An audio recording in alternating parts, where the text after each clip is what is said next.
Hello everyone, welcome to study with Arvind. नववर्ष की बहुत बहुत शुभकामनाएं आप सभी को। आज हम लेकर आए हैं आप सबकी जो 25 प्रश्नों की प्रैक्टिस सेट चल रही थी उसकी अगली श्रृंखला प्रैक्टिस सेट संख्या 25, जो आप सबकी आगामी परीक्षा यूपीटी, जीटी, पीजीटी, केवीएस आदि परीक्षाओं में यह प्रश्न बहुत ही महत्वपूर्ण साबित होंगे। तो चलिए आज प्रैक्टिस सेट संख्या का पहला प्रश्न देखते हैं। पहला प्रश्न है, the Bombay group of contemporary Indian artist को दूसरे नाम से भी जाना जाता है। तो ऑप्शन ए ग्रुप 1890, बी आज, सी बॉम्बे ग्रुप, डी यंग तुर्कस। तो प्रश्न संख्या 1 का ऑप्शन कौन सा सही होगा? ऑप्शन डी सही होगा, यंग तुर्कस।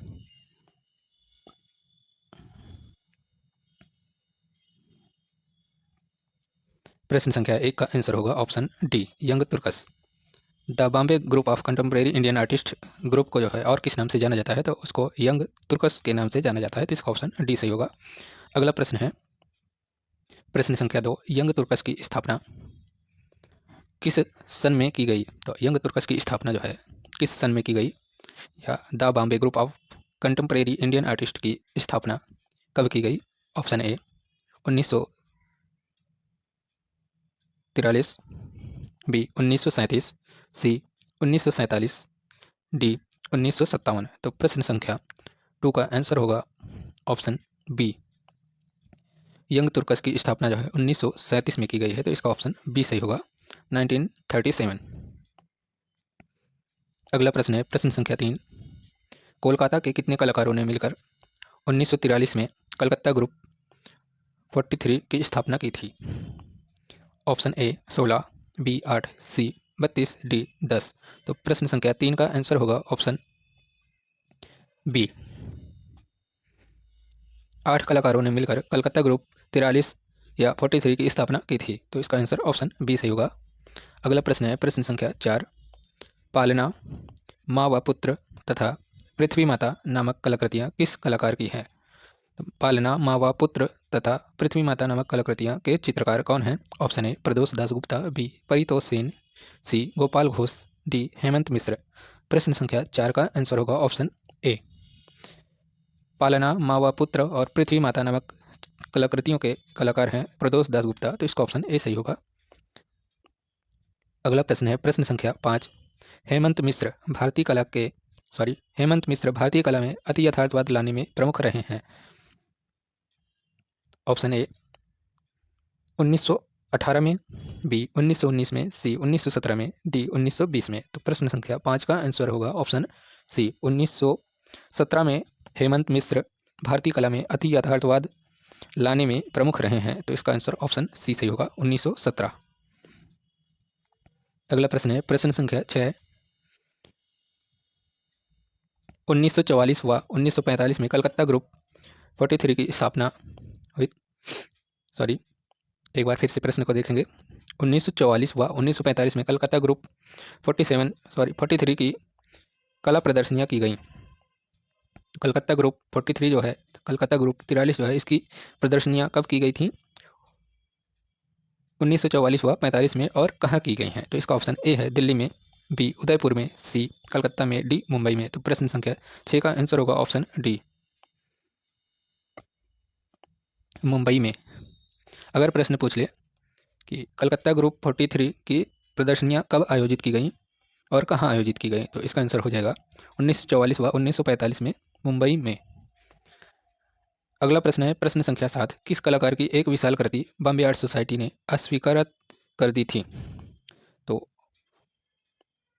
वह कौन सा कलाकार है जिसकी कलाकृति बॉम्बे आर्ट सोसाइटी ने स्वीकार नहीं किया था? ऑप्शन ए आरा की कृति, बी हुसैन की कृति, सी सुजा की कृति, डी रजा की कृति। प्रश्न संख्या 7 का आंसर हो जाएगा ऑप्शन ए, KH आरा की कृति जो है अस्वीकृत की गई थी बॉम्बे आर्ट सोसाइटी द्वारा। तो इसका ऑप्शन ए सही होगा।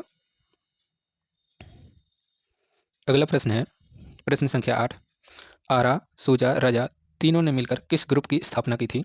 Option A progressive artist association Srinagar, B progressive artist group Mumbai, option B progressive artist group Mumbai, C Kalavrat Jaipur, D Takhmad 28 Udaipur. तो प्रश्न संख्या 8 का आंसर होगा option B.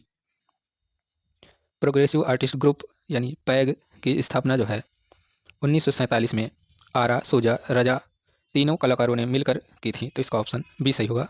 Progressive artist group, इसे पैग के नाम से भी जाना जाता है, PAG, और इसकी स्थापना 1947 में की गई थी। अगला प्रश्न है प्रश्न संख्या 9। प्रोग्रेसिव आर्टिस्ट ग्रुप को अधिक सक्रिय बनाने के लिए 3 सदस्यों को सम्मिलित किया गया, निम्न विकल्पों में से कौन सही है? तो वह 3 सदस्य कौन थे जिन्हें प्रोग्रेसिव आर्टिस्ट ग्रुप को अधिक सक्रिय बनाने के लिए सम्मिलित किया गया था? Option A Ramkinkar Baij, B Tyeb Mehta, option A में 3 कलाकार हैं, सभी ऑप्शन में 3 कलाकार हैं, उसमें से आपको पहचानना है कि वह कौन से 3 कलाकार थे जिन्हें प्रोग्रेसिव आर्टिस्ट ग्रुप को अधिक सक्रिय बनाने के लिए सम्मिलित किया गया था। तो चलिए देखते हैं। Option A Ramkinkar Baij, Tyeb Mehta, MF Husain, B Nirode Mazumdar, Gopal Ghosh, आरा, सी रतिन मिश्रा, परितोष से Bakre, D MF Hussain, HA गाडे, SK बाकरे, सदानंद बाकरे। तो प्रश्न संख्या 9 का ऑप्शन डी सही होगा। इसका आंसर होगा option D. MF Hussain, HA गाडे व SK बाकरे को सम्मिलित किया गया था। प्रोग्रेसिव आर्टिस्ट ग्रुप को अधिक सक्रिय बनाने के लिए इन तीनों कलाकारों को सम्मिलित किया गया था। तो इसका ऑप्शन डी सही होगा। अगला प्रश्न है प्रश्न संख्या 10। FN सूजा को पैग का बनाया गया। तो FN सूजा को पैग का क्या बनाया गया था? ऑप्शन ए प्रबंधक, बी सचिव, सी महासचिव, डी व्याख्याता। तो FN सूजा को क्या बनाया गया था? तो इसका ऑप्शन बी सही होगा, सचिव बनाया गया था। इसका ऑप्शन सी सही होगा। FN सूजा को, फ्रांसिस न्यूटन सूजा इनका पूरा नाम है, इनको जो है महासचिव बनाया गया था।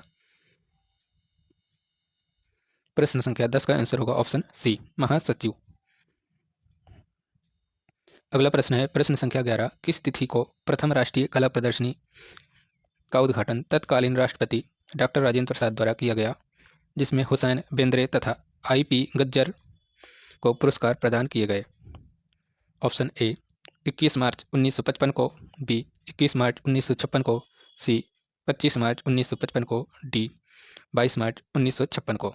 तो किस तिथि को प्रथम राष्ट्रीय प्रदर्शनी का उद्घाटन तत्कालीन राष्ट्रपति डॉक्टर राजेंद्र प्रसाद द्वारा किया गया, जिसमें हुसैन, बेंद्रे और IP गज्जर को पुरस्कार प्रदान किया गया? तो इसका ऑप्शन ए सही होगा। प्रश्न संख्या 11 का आंसर होगा ऑप्शन ए, 21 मार्च 1955 को प्रथम राष्ट्रीय कला प्रदर्शनी का आयोजन किया गया था या उद्घाटन किया गया था तत्कालीन राष्ट्रपति डॉक्टर राजेंद्र प्रसाद द्वारा। तो इसका ऑप्शन ए सही होगा, 21 मार्च 1955 को।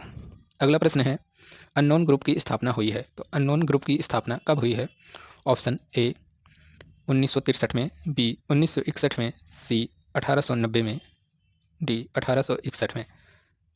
प्रश्न संख्या 12 का आंसर होगा ऑप्शन बी, अननोन ग्रुप की स्थापना 1961 में हुई थी। तो इसका ऑप्शन बी सही होगा। अगला प्रश्न है प्रश्न संख्या 13। सरकारी कामों के लिए आमंत्रण सर्वाधिक किस कलाकार को मिला? सरकारी कामों के लिए आमंत्रण सर्वाधिक किस कलाकार को मिला? ऑप्शन ए कृष्ण खन्ना को, बी अविनाश चंद्र को, सी सतीश गुजराल को, डी मोहन सामंत को। तो प्रश्न संख्या 13 का आंसर हो जाएगा ऑप्शन सी, सतीश गुजराल को सरकारी कामों के लिए सर्वाधिक आमंत्रण मिला या प्राप्त हुआ था। तो इसका ऑप्शन सी सही होगा। अगला प्रश्न है प्रश्न संख्या 14। वह कौन कलाकार है जो नेशनल आर्ट गैलरी के क्यूरेटर पद पर काम किया? तो वह कौन सा कलाकार है जिसने नेशनल आर्ट गैलरी के क्यूरेटर पद पर भी काम किया है? Option A Manjeer Baba, B J Sultan Ali, C J Ram Patel, D Pramod Das Gupta. तो प्रश्न संख्या 14 का आंसर हो जाएगा ऑप्शन डी, प्रमोद दास गुप्ता जो है वह नेशनल आर्ट गैलरी के क्यूरेटर पद पर भी काम किए। तो इसका ऑप्शन डी सही होगा, प्रमोद दास गुप्ता। अगला प्रश्न है प्रश्न संख्या 15। प्रोग्रेसिव आर्टिस्ट ग्रुप मुंबई की स्थापना हुई थी? ऑप्शन ए 1947 में, बी 1950 में, सी 1951 में, डी 1956 में। Progressive artist group Mumbai peg की स्थापना कब हुई थी? तो इसका ऑप्शन ए सही होगा, 1947 में।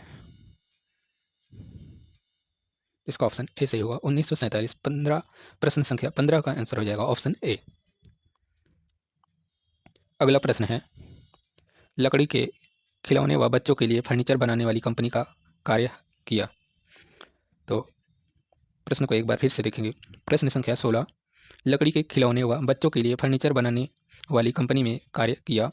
वह कौन सा कलाकार है जो लकड़ी के खिलौने तथा बच्चों के फर्नीचर बनाने वाली कंपनी में कार्य किए थे? Option A Amrita Shergil, B Abanindranath Thakur, C M F. Husain, D Rabindranath Tagore. तो प्रश्न संख्या 16 का आंसर हो जाएगा ऑप्शन सी, एम.एफ. हुसैन ने लकड़ी के खिलौने व फर्नीचर बनाने वाली कंपनी में काम किए हैं। तो इसका ऑप्शन सी सही होगा।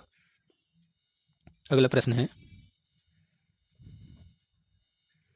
सदानंद बाकरे प्रसिद्ध रहे। तो सदानंद बाकरे किस रूप में प्रसिद्ध थे? ऑप्शन ए फिल्मकार के रूप में, बी गीतकार के रूप में, सी कोरियोग्राफर के रूप में, डी मूर्तिकार के रूप में। तो प्रश्न संख्या 17 का आंसर होगा ऑप्शन डी, सदानंद बाकरे जो है वह मूर्तिकार के रूप में प्रसिद्ध थे।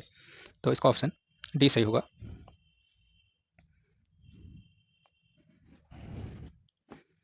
अगला प्रश्न है,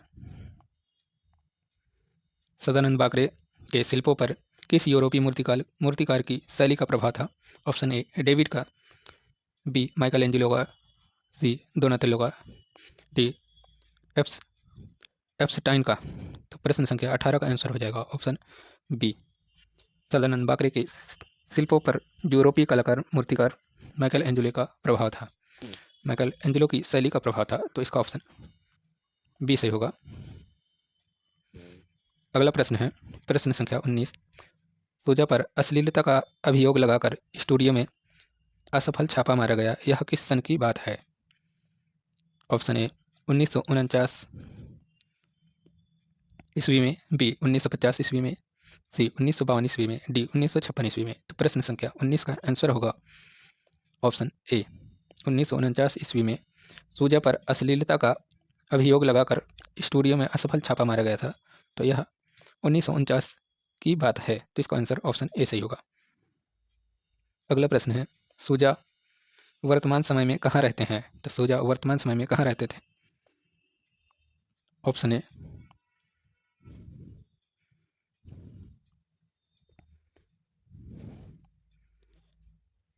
भारत में, बी लंदन में, सी अमेरिका में, डी इंग्लैंड में। तो प्रश्न संख्या 20 का आंसर हो जाएगा ऑप्शन बी, इसका आंसर हो जाएगा ऑप्शन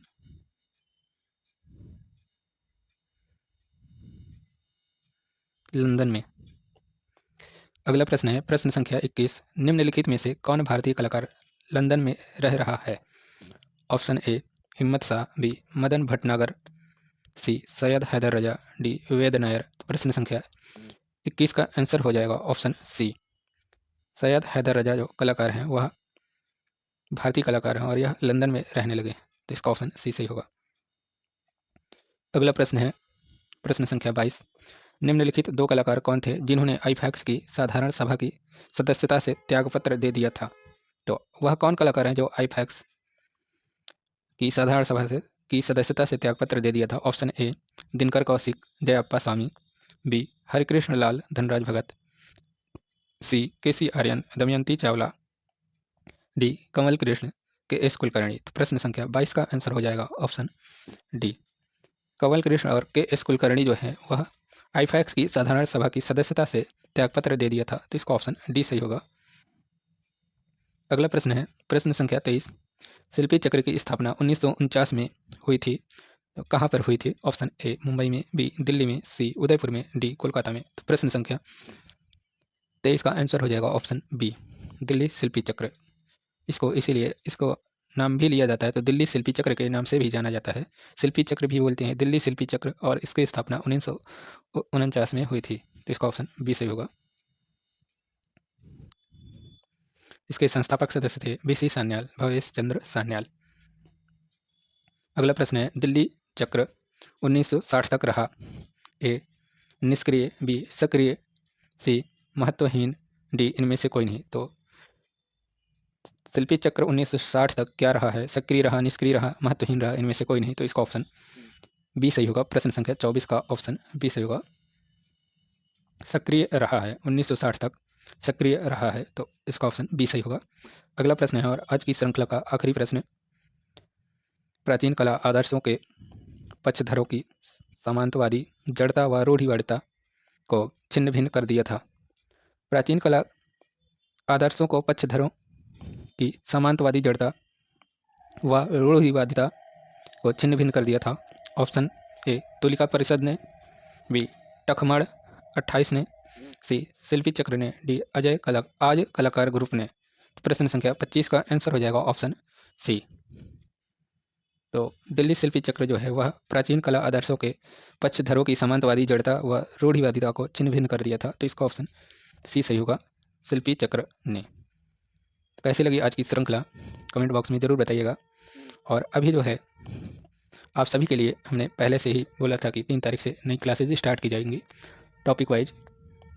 तो आज हम लेकर आएंगे आप सभी के लिए सिंधु घाटी सभ्यता से संबंधित प्रश्न, जो आप सबकी आगामी परीक्षा KVS UP TGT PGT art की जितनी भी परीक्षाएं होंगी उसमें जो है यह टॉपिक बहुत ही महत्वपूर्ण रहता है, सिंधु घाटी सभ्यता। तो आज की क्लास यहीं से स्टार्ट करेंगे, न्यू क्लासेज, और 25 प्रश्नों की श्रृंखला जो है यह चलती रहेगी। इसके अलावा एक और क्लास जुड़ेगी जिसमें डेली जो है आपको नए नए टॉपिक पे चर्चाएं की जाएंगी, क्लासें ली जाएंगी। कैसी लगी कमेंट बॉक्स में ज़रूर बताइएगा। आज की क्लास यहीं पे समाप्त करते हैं। Thanks for watching this video.